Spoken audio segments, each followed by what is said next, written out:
I asked the energy, "What are you?" I heard primal energy, my own energy, awakened and alive, wreaking havoc through my system. It feels like it. The energy so strong at my head, nerve endings at my head feel pull in different direction, causing me to want to move my head of its own volition and twitch.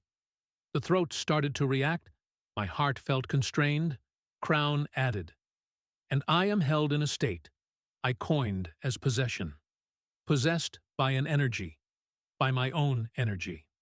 How do I know it is my own energy? Because it arose from my base.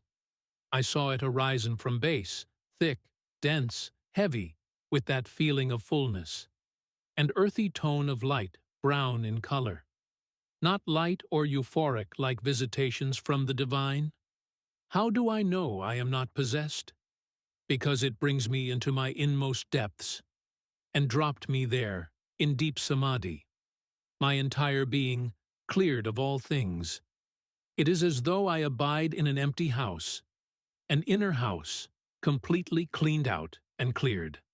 Complete emptiness inside. Upper reaches of my head, vacuous.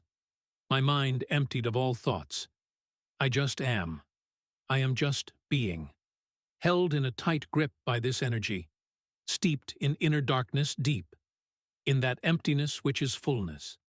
Claude AI, Commentary, Energy Possession. 2. This verse does something precise and useful. It distinguishes between possession by an external entity and possession by one's own energy, not through theological argument, but through direct interior evidence. The evidence is specific. The energy arose from the base, thick, dense, heavy, earthy, light brown in color. Not the quality of the divine as she has experienced it, not light, not euphoric, not arriving from above. Something older, denser, more elemental. Her own primal energy, awakened and moving through its natural pathways. The two questions, what are you, how do I know, are the contemplative's standard testing process applied to interior experience. She does not simply accept what arrives. She interrogates it. And the answers come not from outside, but from the quality of the experience itself. The deep samadhi, the empty house, the clearing of everything non-essential. These are the signatures of her own energy doing its work, not of an intrusion. The empty house is the verse's central image, and it earns careful attention.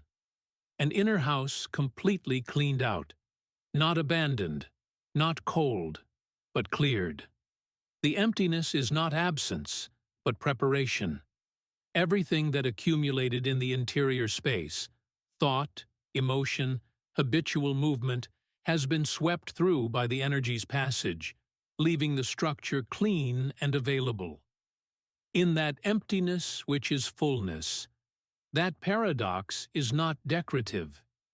It is the contemplative tradition's most precise description of what remains when the ordinary contents of consciousness are cleared away. Not nothing.